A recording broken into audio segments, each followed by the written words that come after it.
بسم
إن الحمد لله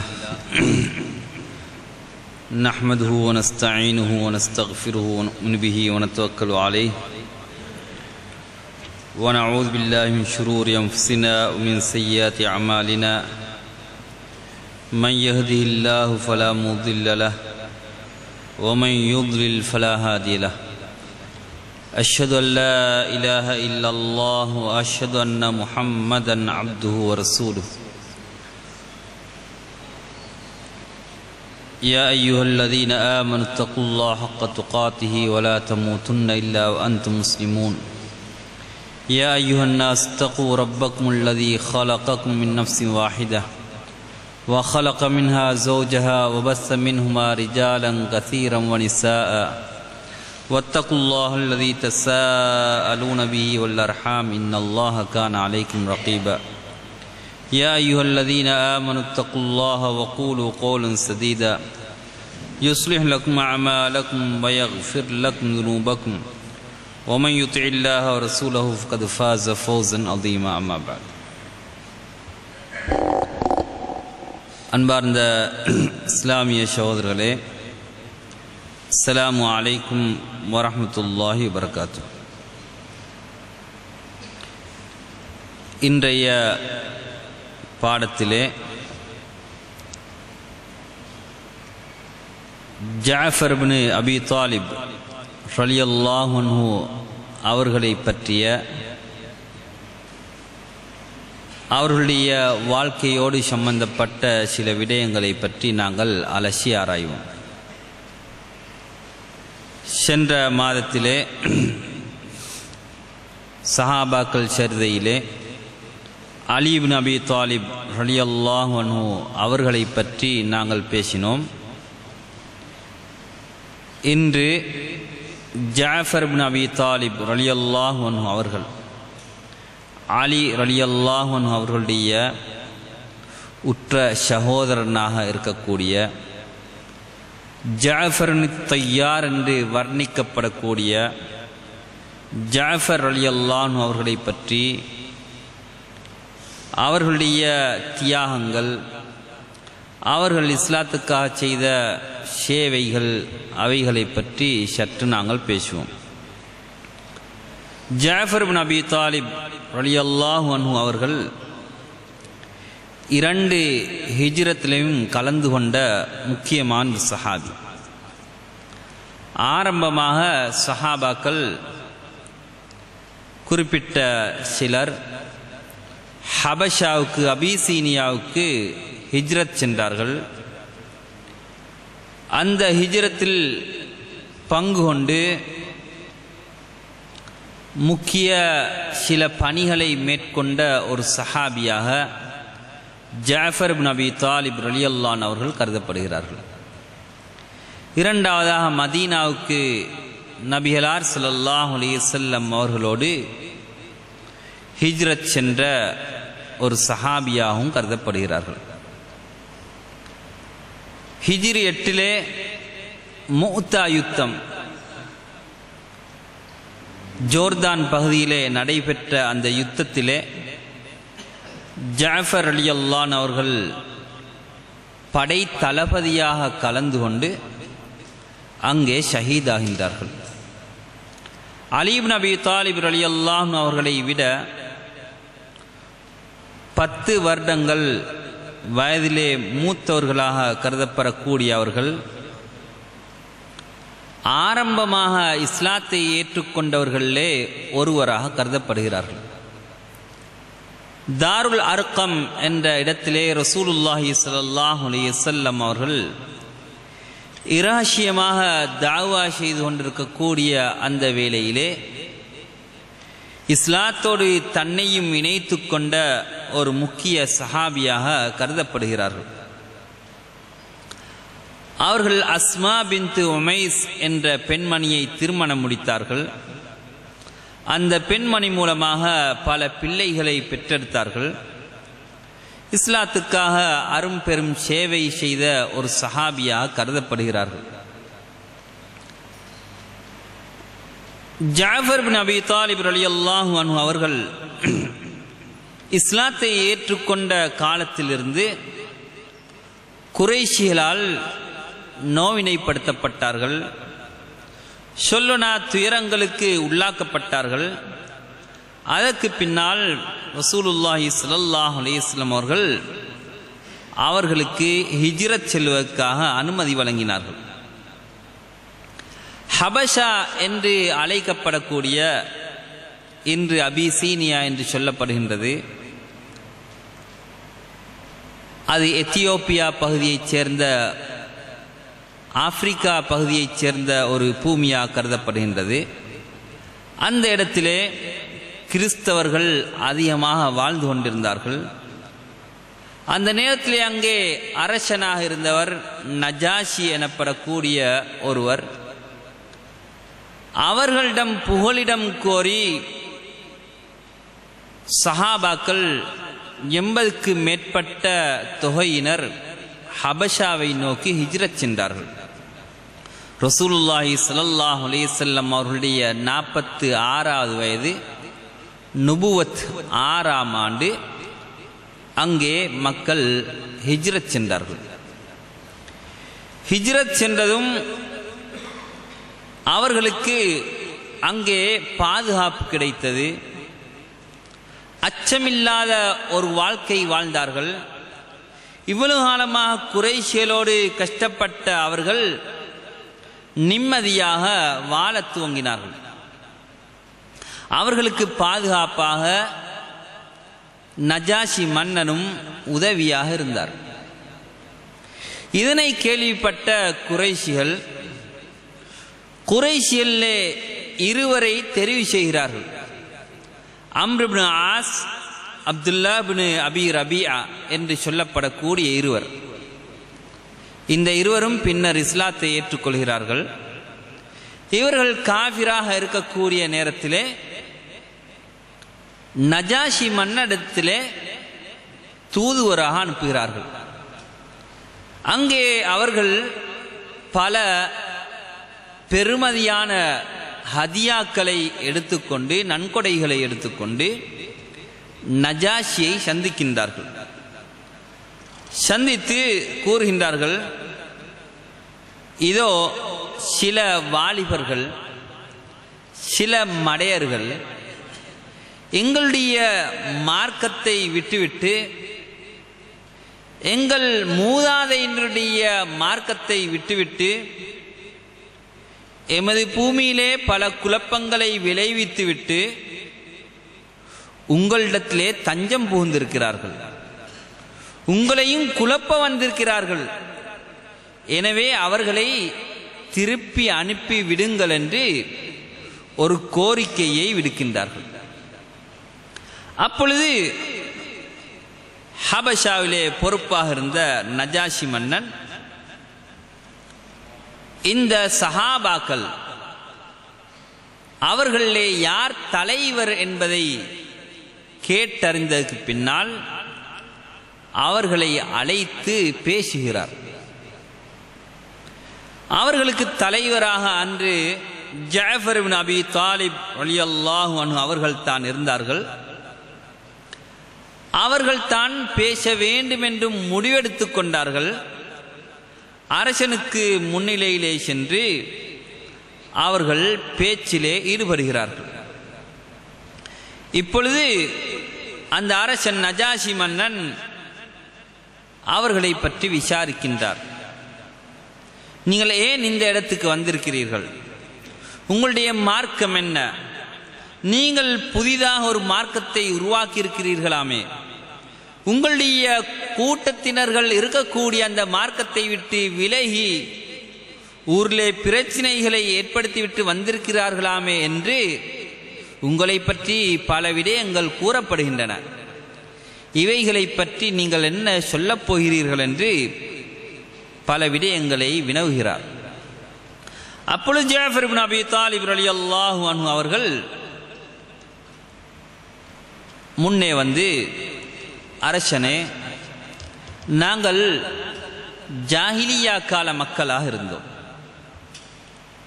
அஹ்லாக்குகள், பண்பாடுகள் நம்மிடத்திலே காணப்படவில்லை. விக்கிரகங்களை வணங்கிக் கொண்டிருந்தோம். செத்த பிராணிகளை சாப்பிட்டுக் கொண்டிருந்தோம். கெட்ட பாவ காரியங்களை எல்லாம் செய்து கொண்டிருந்தோம். குடும்பங்களை சின்ன சின்ன பிரச்சனைகளுக்காக வேண்டி துண்டித்துக் கொண்டிருந்தோம். அடுத்த வீட்டானோடு அயல் வீட்டானோடு கடுமையாக நடந்தோம். எங்களிலே பலசாலிகள் பலவீனமானவர்களை சாப்பிடக்கூடியவர்களாக இருந்தோம். இப்படியெல்லாம் மோசமான குணத்திலே நாங்கள் காணப்பட்டோம். அப்பொழுது அல்லாஹ் சுப்ஹானஹு தஆலா எங்களுக்கு ஒரு நபியை அனுப்புகிறான், ரசூலை அனுப்புகிறான். அந்த ரசூலுடைய நசப், குடும்பத்தை பற்றி எங்களுக்கு தெரியும். அவருடைய உண்மை தன்மையை பற்றி எங்களுக்கு தெரியும். அவருடைய அமானிதம், அவருடைய பத்தினித்தனம், அவருடைய பேணுதல், அவைகளை பற்றியெல்லாம் நல்லாக தெரிந்த, நன்கு அறிந்த ஒருவர் எங்களிடத்திலே இப்படியான ஒரு தீனை கொண்டு வந்து வைத்தார். அல்லாஹ்வை தான் ஏகத்துவப்படுத்த வேண்டும், அல்லாஹ்வை மாத்திரம்தான் வணங்க வேண்டும், அவனோடு வேறு யாரையும் இணை வைக்க கூடாது என்ற ஒரு வார்த்தையை கொண்டு எங்களை அழைத்துக் கொண்டிருந்தார்.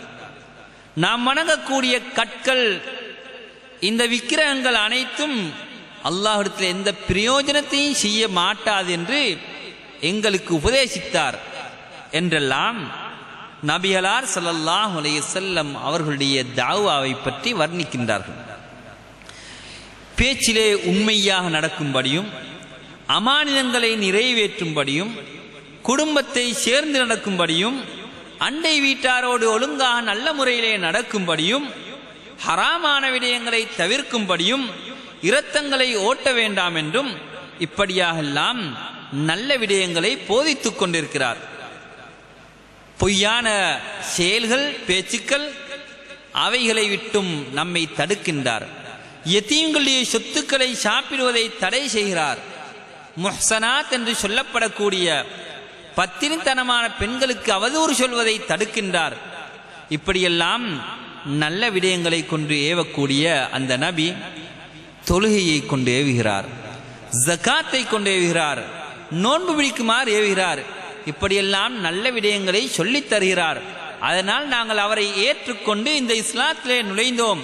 அதனால் தான் இந்த குறைஷி காவிர்கள் எங்களை துன்புறுத்திக் கொண்டிருக்கிறார்கள் என்ற அந்த விடயத்தை அங்கே ஜஅஃபர் இப்னு அபி தாலிப் ரலியல்லாஹு அன்ஹு அவர்கள் முன்வைக்கிறார்கள். அப்பொழுது நீண்ட அந்த பேச்சிலே கடைசியாக சொல்கிறார்கள், எங்களுக்கு அநியாயம் செய்து விட்டார்கள், எங்களுக்கு நெருக்கடி தந்து விட்டார்கள், அதனால் நாங்கள் எங்களுடைய சொந்த பூமியை விட்டு வெளியேறி உங்களுடைய ஊருக்கு வந்திருக்கிறோம் என்ற செய்தியை அங்கே முன்வைத்தார்கள். நபிகளார் ஸல்லல்லாஹு அலைஹி வஸல்லம் அவர்கள் இந்த பூமியிலே ஒரு அரசன் இருக்கிறார், அவரிடத்திலே யாரும் அநியாயம் செய்யப்பட மாட்டார் என்று கூறியிருக்கிறார்கள். அதனால் நாங்கள் இந்த இடத்தை தெரிவு செய்தோம் என்று ஜாஃபர் இப்னு அபி தாலிப் ரலியல்லாஹு அன்ஹு அவர்கள் சொல்கிறார்கள். அப்பொழுது நஜாஷி ஜாஃபர் இப்னு அபி தாலிப் ரலியல்லாஹு அன்ஹு அவர்களை பார்த்து கேட்கின்றார், ஹல் மஅக ஷைஉம் மிம்மா ஜாஅ பிஹி நபியுக்கும் அனில்லாஹ், உங்களுடைய நபி அல்லாஹ்விடத்திலிருந்து எதனை கொண்டு வந்தாரோ அதிலே ஏதாவது ஒரு விடயம் உங்களுடன் இருக்கின்றதா, சான்றுகள் இருக்கின்றனவா என்று அவர் கேட்கின்றார். அப்படி இருந்தால் அதனை ஓதி காண்பியுங்கள் என்று கூற ஜாஃபர் இப்னு அபி தாலிப் ரலியல்லாஹு அன்ஹு அவர்கள் சூரத்து மரியம் காஃப் ஹா யா ஐன் ஸாத் ذிக்ரு ரஹ்மதி ரப்பிக அப்தஹு ஜக்கரியா என்று வரக்கூடிய அந்த சூராவை துவங்கி ஓதுகின்றார்கள்.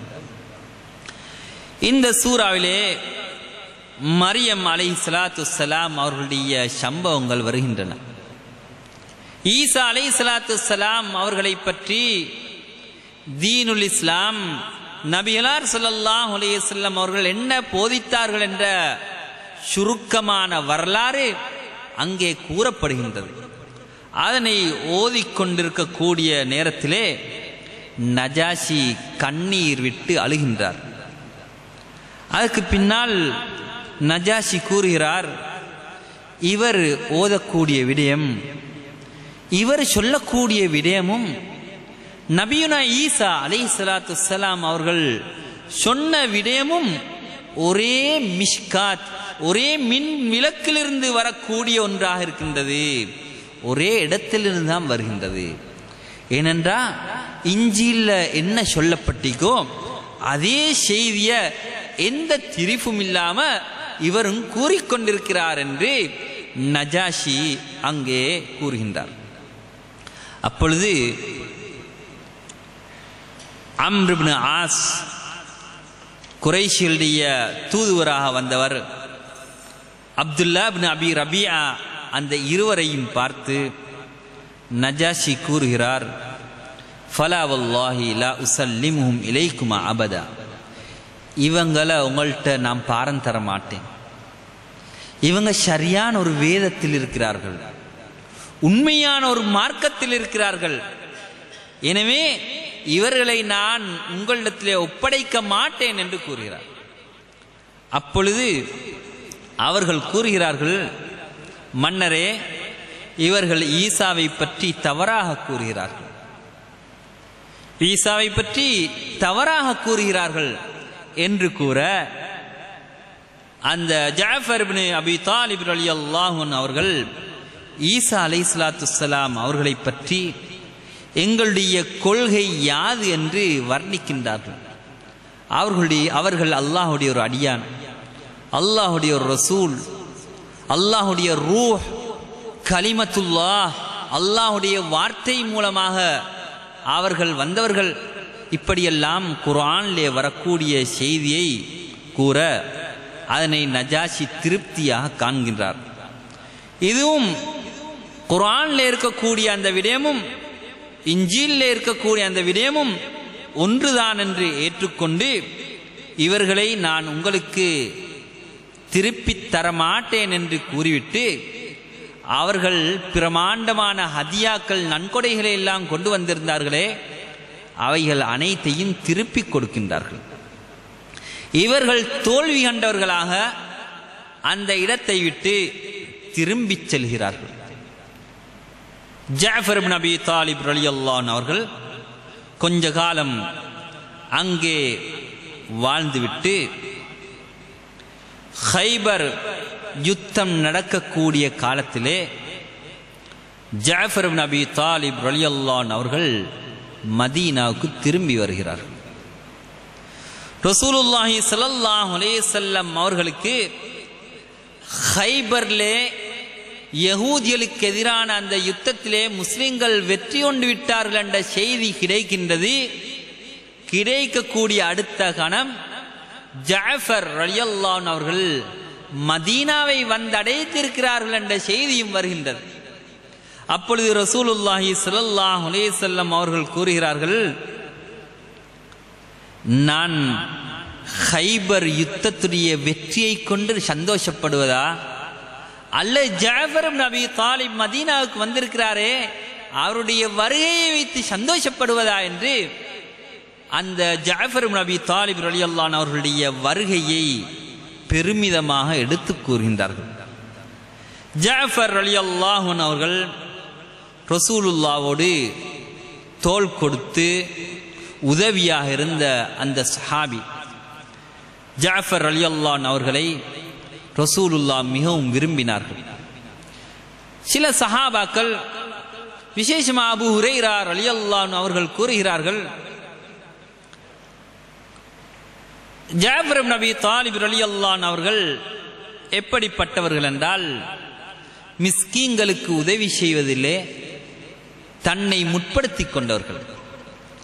அவர்கள் அபுல் மசாக்கீன், மிஸ்கீன்களுடைய தகப்பன் என்று வர்ணிக்கப்பட்டார்கள். அபூ ஹுரைரா ரலியல்லாஹு அன்ஹு அவர்கள் கூறுகிறார்கள், புகாரியிலே வரக்கூடிய இந்த செய்தி, நான் எனது வயிற்று பசிக்கா வேண்டி ஹதீஸ்களை தேடிக்கொண்டிருந்தேன். சஹாபாக்களோடு ஒட்டி இருப்பேன், எனது வயிறை நிரப்பிக்கொள்ள வேண்டும் என்பதற்காக. சில விடயம் எனக்கு தெரிந்திருக்கும், தெரிந்த விடயத்தையும் கூட சில சஹாபாக்களிடத்திலே போய் கேட்பேன். ஏன்?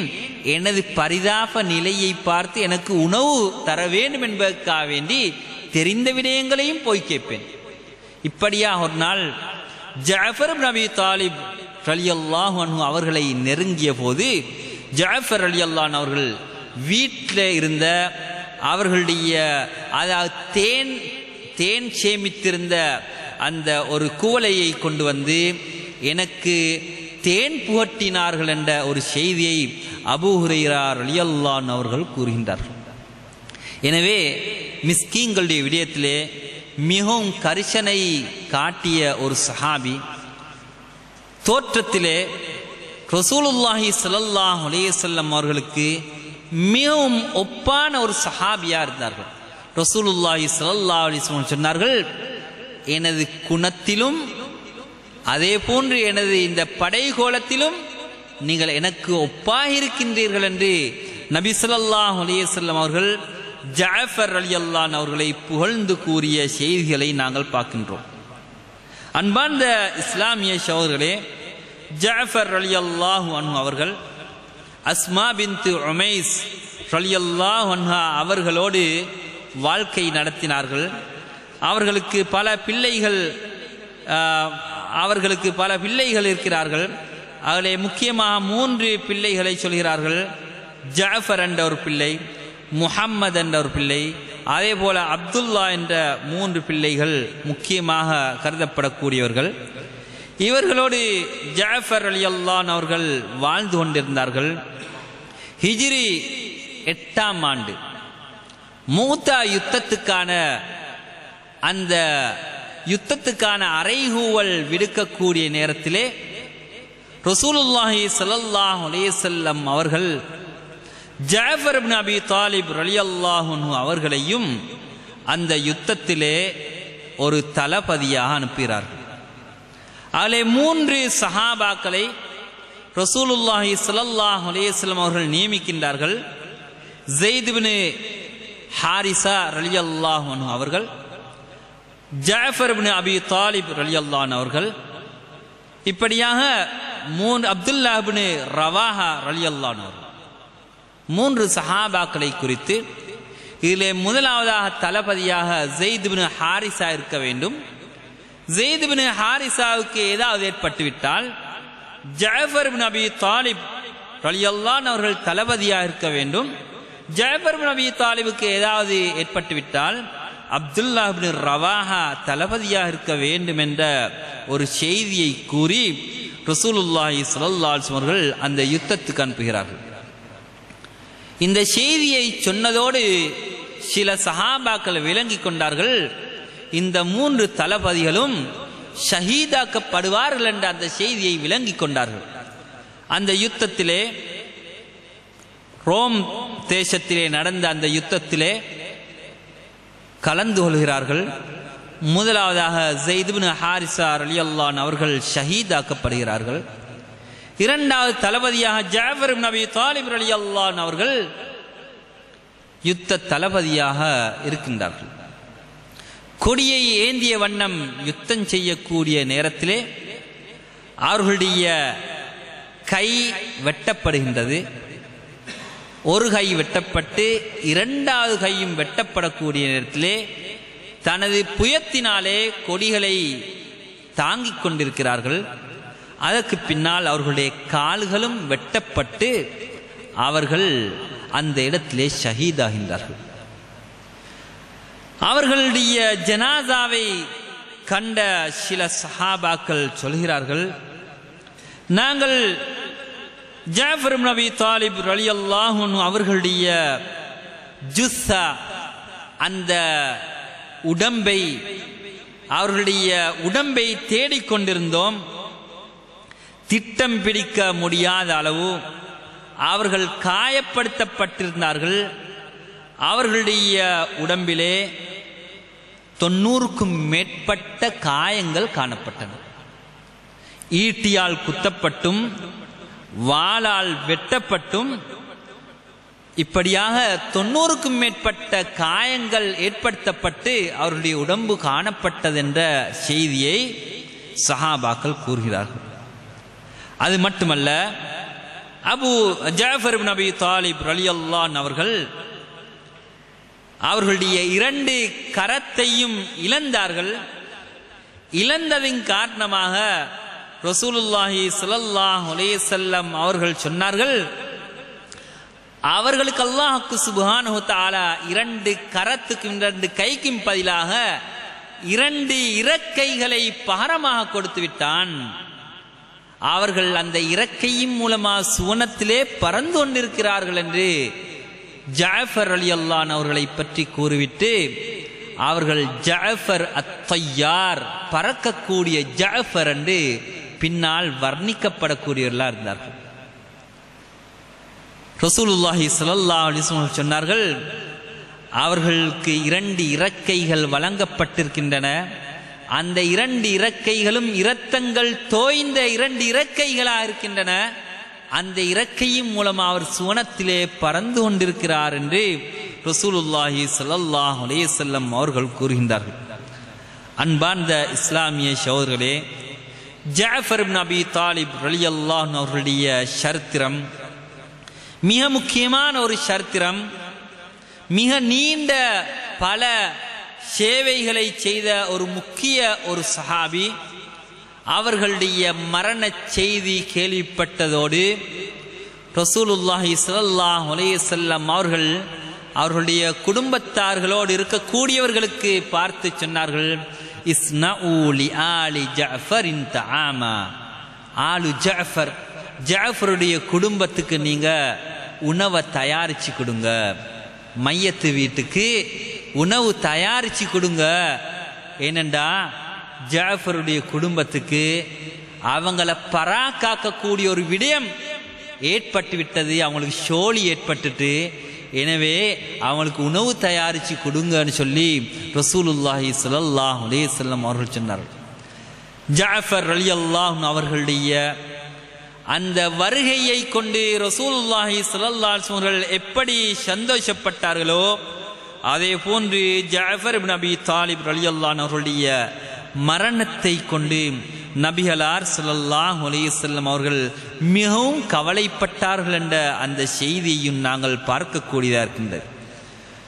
ஜாஃபர் ரலியல்லாஹு அன்ஹு அவர்கள் இஸ்லாத்துக்காக இன்னும் என்ன சேவைகளை செய்தார்கள், அவர்களுடைய வாழ்க்கையோடு சம்பந்தப்பட்ட இன்னும் சில முக்கியமான தகவல்கள் இருக்கின்றன. அவைகளை பற்றி நாங்கள் இன்ஷா அல்லாஹ் வரக்கூடிய பாடத்திலே பார்ப்போம். எதனை கேட்டோமோ அவைகளிலே படிப்பினை பெற்று எமது வாழ்க்கையிலே திருத்தங்களை கொண்டு வருவதற்கு அல்லாஹ் தஆலா நம் அனைவருக்கும் தௌஃபீக் செய்வானாக. வ ஆகிரு தஅவானா அல்ஹம்துலில்லாஹ்.